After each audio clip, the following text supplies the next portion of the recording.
Hola mi querido hermano y hermana. Estudiaremos la lección 12 de la escuela sabática que tiene como título Cómo abordar pasajes difíciles. Lo invito a hacer una oración pidiendo la orientación de nuestro Dios. Querido Padre Celestial, muchas gracias por este precioso momento de estudio de tu palabra en la escuela sabática. Bendícenos, por favor, para que podamos entender y vivir tu palabra. En el nombre de Jesucristo. Amén. En el estudio de hoy quiero tratar de 4 temas. Primero, discrepancias bíblicas. 2, la infalibilidad de las Escrituras. 3, Elena de White y la autenticidad de las Escrituras. Y 4, cómo abordar textos difíciles. Empecemos con el primer tema, discrepancias bíblicas. Hermanos queridos, la Biblia es el documento mejor transmitido y preservado de la antigüedad. Ningún libro antiguo ha sido tan bien preservado como la Biblia, con algunos ejemplares copiados solo pocos años después de la producción del texto original. Sin embargo, podemos encontrar algunas diferencias o discrepancias en los manuscritos hebreos y griegos accesibles en los cuales se basan nuestras traducciones de la Biblia. El Antiguo Testamento, por ejemplo, contiene diversas discrepancias numéricas con relación a los mismos acontecimientos o cosas. Por ejemplo, en los libros de Samuel y Crónicas. Y yo quiero citar un ejemplo. En el libro de 2 Samuel, capítulo 8, versículo 4, dice lo siguiente. 2 Samuel 8:4. David les capturó 1,700 hombres de a caballo y 20,000 hombres de a pie, y mutiló los caballos de todos los carros, pero dejó suficientes para 100 carros. Bueno, aquí dice que David había tomado 1,700 hombres de a caballo de Hadadezer, este rey. Ahora, la información de Primera de Crónicas 18:4 es un poco diferente. Primera de Crónicas 18:4. ¿Qué dice el texto contando la misma historia? David le capturó 1,000 carros, 7,000 soldados de los carros y 20,000 hombres de a pie, y desjarretó David los caballos de todos los carros, excepto de los 100 carros que dejó. 2 Samuel 8:4 habla de 1,700 hombres de a caballo. Primero Crónicas 18:4 habla de 7,000. ¿Cómo explicar esto? Sin duda, se trata de un error del copista. Probablemente uno de los 2 copistas más antiguos inadvertidamente había omitido la palabra carros que encontramos en algunas traducciones. Eso a su vez creó un problema para el copista posterior, que reconoció que no era correcto en hebreo escribir 1,000 y 7,000 de a caballo, reduciendo entonces por su cuenta el segundo 1,000 a centenas, lo que resultó en 1,700. Redacción que encontramos en 2 Samuel 8:4. Es muy probable que el pasaje de 1 Crónicas 18:4 mantenga el número correcto. Eso es en el Antiguo Testamento. ¿Y en el Nuevo Testamento? Bueno, en el Nuevo Testamento también hay algunos aparentes errores. Vamos a ver por lo menos 2 de ellos. Mateo capítulo 4, versículos 4 a 16, parecen no citar correctamente Isaías 9, 1 y 2. Vamos a leer y comparar. Mateo 4, 14 a 16. Para que se cumpliera lo que dijo el profeta Isaías: tierra de Zabulón y tierra de Neftalí, camino del mar, al otro lado del Jordán, Galilea de los gentiles. El pueblo que habitaba en tinieblas vio gran luz, y a los que habitaban en región de sombra de muerte, luz les resplandeció. Esa es una cita, está mencionando Isaías 9, 1 y 2. ¿Será que está exactamente igual? Eso es lo que vamos a ver. Isaías 9, 1 y 2. Mas no habrá siempre oscuridad para la que está ahora en angustia, tal como la aflicción que le vino en el tiempo en que livianamente tocaron la primera vez la tierra de Zabulón y la tierra de Neftalí, pues al fin llenará de gloria el camino del mar, de aquel lado del Jordán, en Galilea de los gentiles. El pueblo que andaba en tinieblas vio gran luz, a los que moraban en tierra de sombra de muerte, luz resplandeció sobre ellos. ¿Qué se nota acá, hermanos? Se nota que Mateo no citó Isaías 9, 1 y 2 de forma precisa, de forma exacta. Por el contrario, parece que hizo algunas adaptaciones. Entonces, pensemos en esto. Y pensemos a través de una pregunta. ¿Qué explicación podemos dar?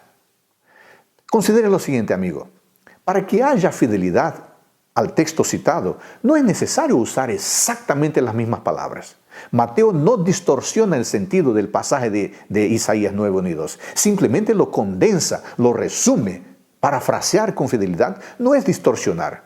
Si no fuera así, ningún noticiero, ningún registro histórico sería fidedigno, ya que todos resumen lo que sucedió. Eso es esencial en el registro de datos históricos. Los periodistas utilizan diversas palabras, nunca las mismas, uno como el otro, para decir o para hablar, referirse al mismo episodio, a la misma historia. Un segundo ejemplo que quería dar del Nuevo Testamento es referente a las palabras colocadas sobre la cabeza de Cristo en la cruz. Ellas son mencionadas de manera muy diferente en cada uno de los 4 evangelios. Compare Mateo 27, 37, Marcos 15, 26, Lucas 27, 38 y Juan 19, 19. Pregunta: ¿cómo explicar la diferencia de las palabras puestas encima de la cabeza de Cristo en la cruz? ¿Cómo explicar? Considere lo siguiente. Aún habiendo diferencia en las frases, la expresión "el rey de los judíos" es idéntica en los 4 evangelios. Pero, ¿por qué las diferencias? Número 1. Juan 19, 20 dice que la escritura estaba en hebreo, latín y griego. Entonces, algunas diferencias pueden haber ocurrido por la traducción de esos idiomas diferentes. Número 2. Es posible que cada evangelio esté presentando una parte de la expresión completa. De la siguiente forma, comparemos ahora. Mateo: este es Jesús, el rey de los judíos. Pero podemos decir, este es Jesús Nazareno, el rey de los judíos. Marcos: el rey de los judíos. Pero podemos decir, este es Jesús Nazareno, el rey de los judíos. Lucas: este es el rey de los judíos. Pero podemos decir, este es Jesús Nazareno, el rey de los judíos. Juan: Jesús Nazareno, el rey de los judíos. Pero podemos decir, este es Jesús Nazareno, el rey de los judíos. Observe que las supuestas discrepancias de la Biblia poseen explicaciones perfectamente satisfactorias, como las explicaciones que terminé de dar. Algunas discrepancias pueden tener su origen en los errores de los copistas o en la falibilidad humana. Sobre este tema, Elena de White escribió algo muy interesante, muy importante. Ella dice: algunos nos miran con seriedad y dicen, ¿no creen que debe haber habido algún error de copista o de traductor? Todo esto es probable. Todos los errores no ocasionarán dificultad a un alma, ni harán que ningún pie tropiece, a menos que se trate de alguien que elaboraría dificultades de la más sencilla verdad revelada. Pregunta: ¿acaso discrepancias insignificantes como esas pueden destruir nuestra confianza en la Biblia? Claro que no. No, a menos que insistamos en la inspiración verbal de la Biblia, según la cual todas las palabras y todos los encadenamientos verbales fueron inspirados por Dios. Hermanos, nosotros los adventistas del séptimo día no defendemos esa posición. No son las palabras de la Biblia las inspiradas, sino que los hombres son los que fueron inspirados, dice Elena de White. La inspiración no obra en las palabras del hombre, ni en sus expresiones, sino en el hombre mismo, que está imbuido con pensamientos bajo la influencia del Espíritu Santo. Mensajes selectos, tomo 1, página 24. Elena de White también declara que Dios, por su Santo Espíritu, habilitó a hombres y los hizo capaces de realizar esta obra. Guió la inteligencia de ellos en la elección de lo que debían decir y de lo que debían escribir. Hermanos queridos, no podemos excluir la posibilidad de discrepancias o inexactitudes en los detalles de poca importancia en el texto. Detalles que si fueran omitidos no alterarían en nada la confiabilidad general de los registros históricos o la veracidad del mensaje teológico.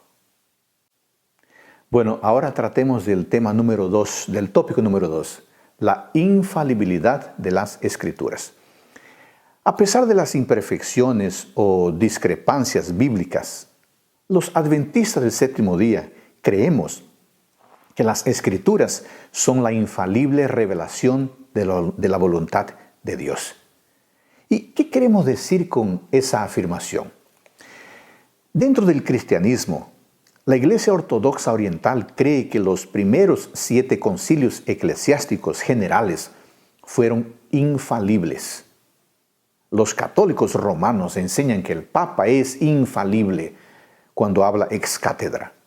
Y los protestantes conservadores aceptan la Biblia como infalible en cuestiones de fe y práctica, aunque algunos llevan la creencia en la infalibilidad al extremo cuando afirman que los autógrafos originales de la Biblia eran completamente sin errores en todas las cuestiones, inclusive en aspectos históricos, cronológicos y científicos.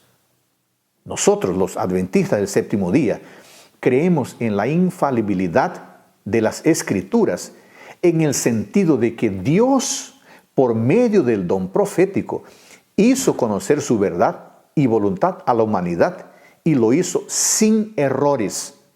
La palabra de Dios está repleta de promesas preciosas y consejos provechosos. Es infalible, pues Dios no puede errar. Infalibilidad bíblica no significa que los evangelistas no puedan divergir, que los autores no puedan divergir en la forma como registran las palabras y las obras de Jesús, por ejemplo.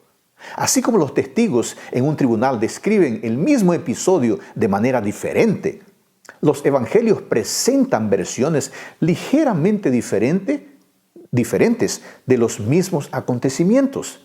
Y cuando uno lee los evangelios, Mateo, Marcos, Lucas y Juan, uno nota, porque ellos no cuentan la historia exactamente de la misma manera.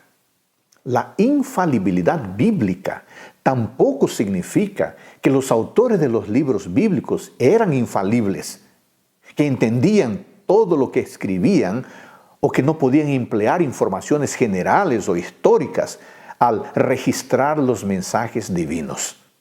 Amigos, lo cierto es que a pesar de posibles discrepancias encontradas, la Biblia continúa siendo la palabra de Dios. Vamos al tópico número 3, Elena de White y la fidelidad de las Escrituras.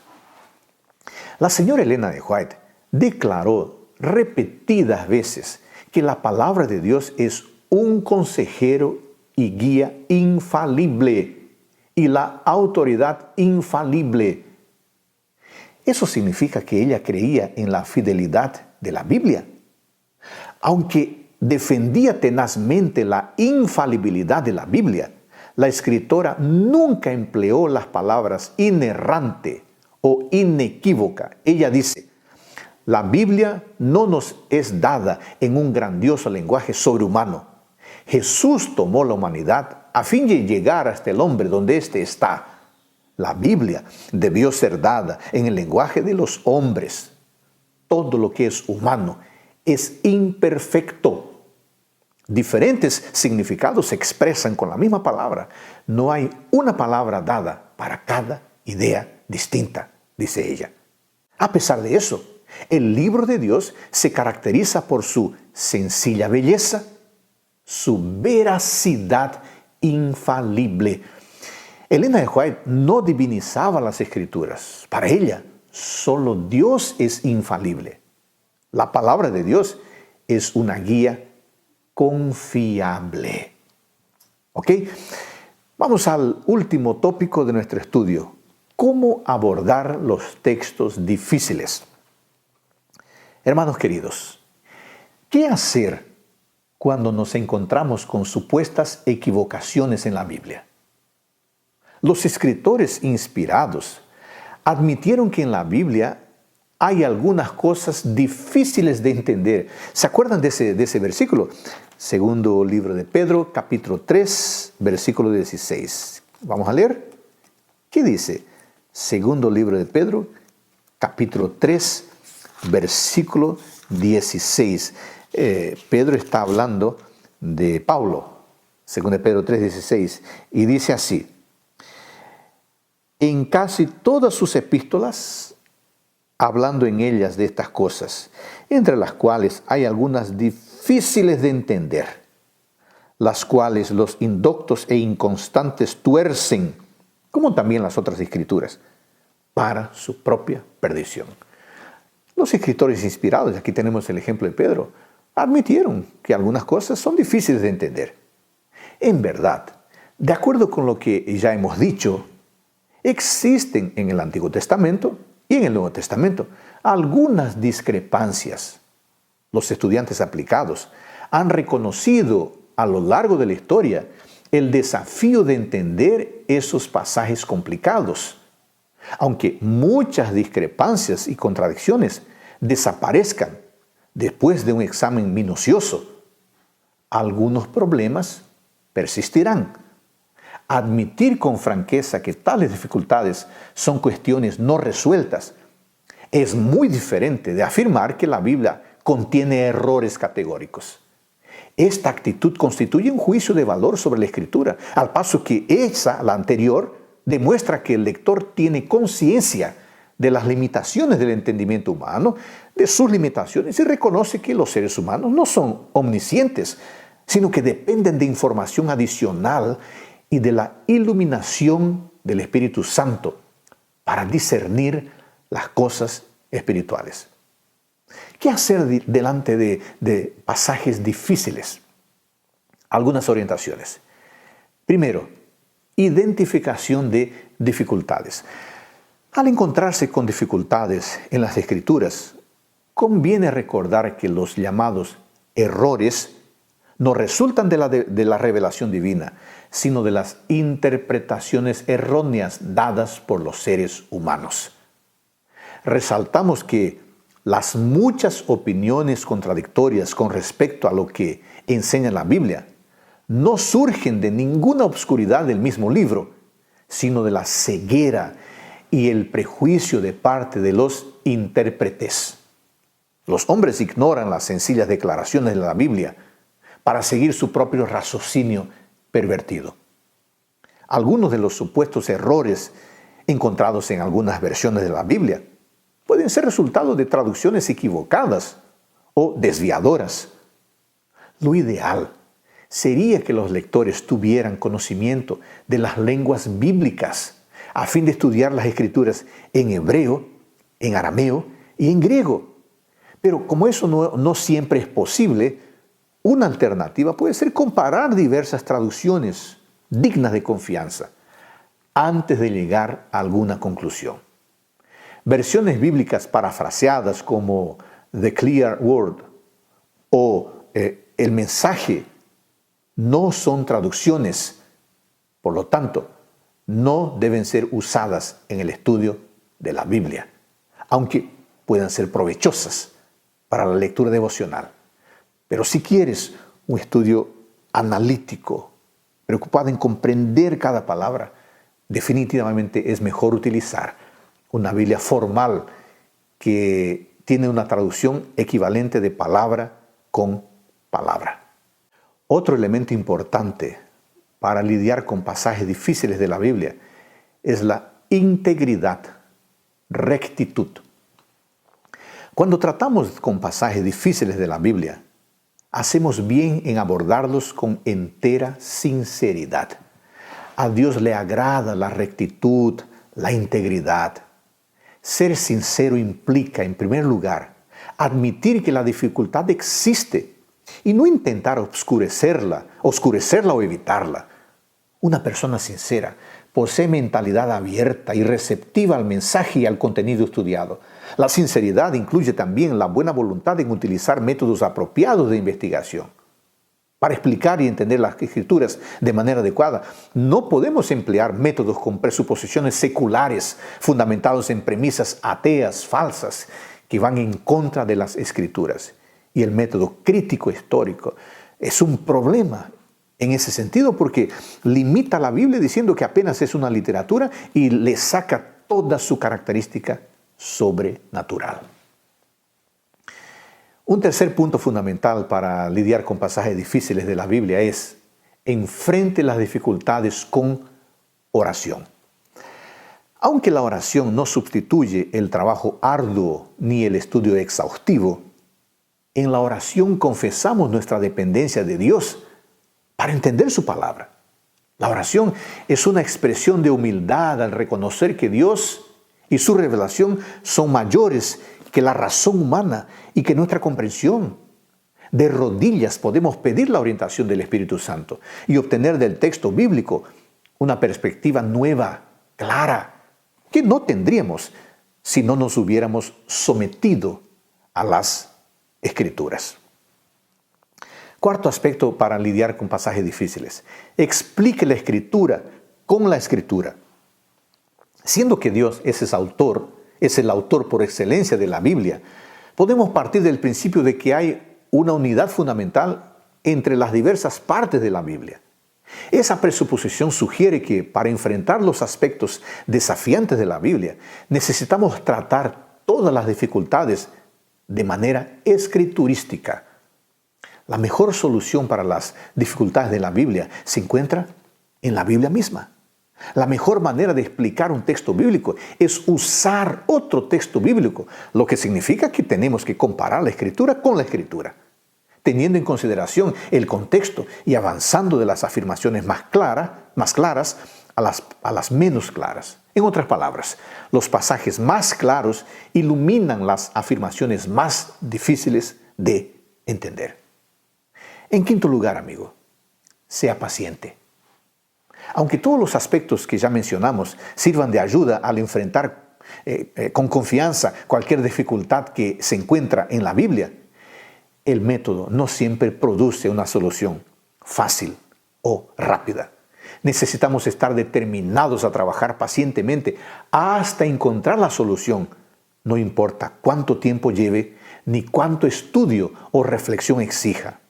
Además, al confrontarnos con esas cuestiones en la Biblia, necesitamos enfocarnos en los puntos principales y no distraernos con las dificultades. Ese es otro asunto. Mucha gente gasta tiempo con las dificultades, pero no se aproxima y no vive los puntos principales que ya fueron explicados correctamente.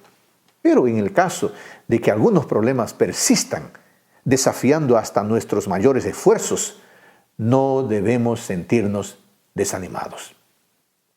Recordemos que una característica de los creyentes fieles en el tiempo del fin es vivir con perseverancia. Apocalipsis 14:12. Parte de nuestra perseverancia consiste en ser capaces de vivir con cuestiones pendientes y además continuar fieles a la palabra de Dios. O sea, nuestra fidelidad no puede depender, no debe depender de tener explicación para todo lo que está en la palabra de Dios. Pues está probado que la Biblia es digna de confianza, aunque no la entendamos completamente. Bueno, quiero hacer un resumen de esta última parte. ¿Existen errores en la Biblia? Si error quiere decir que la Biblia enseña cosas equivocadas o que es falible e históricamente indigna de confianza, la respuesta es no. La Biblia es la infalible revelación de la verdad y de la voluntad de Dios. Muchos de los supuestos problemas en la Biblia no tienen que ver con el texto en sí, sino con los intérpretes. Además, la confiabilidad histórica de este libro está siendo confirmada por nuevos descubrimientos en la arqueología y en otras ciencias, sobre todo después del surgimiento de la crítica bíblica. La insinuación de que la Biblia contiene errores puede ser fácilmente malinterpretada para dar a entender que Dios comete errores o que Él los puso en el texto sagrado. Pero eso no es verdad. Las discrepancias e imperfecciones encontradas en las Escrituras se deben tan solo a las debilidades humanas. No hay duda, hermanos, de que realmente encontramos declaraciones desafiantes y hasta incluso discrepancias en la Biblia, pero ninguna de ellas afecta negativamente la enseñanza y la confiabilidad histórica de las Escrituras. Podemos tener plena confianza de que la Biblia que tenemos hoy en nuestras manos es la verdad de Dios, capaz de hacer sabios para la salvación a todo hombre y a toda mujer que buscan, que quieren oír la voz de Dios. Gracias por acompañarme en el estudio de hoy. Que el Señor Todopoderoso nos bendiga en el estudio diario de la Biblia y de la lección de la escuela sabática, y que podamos seguir sus preceptos. Bendiciones.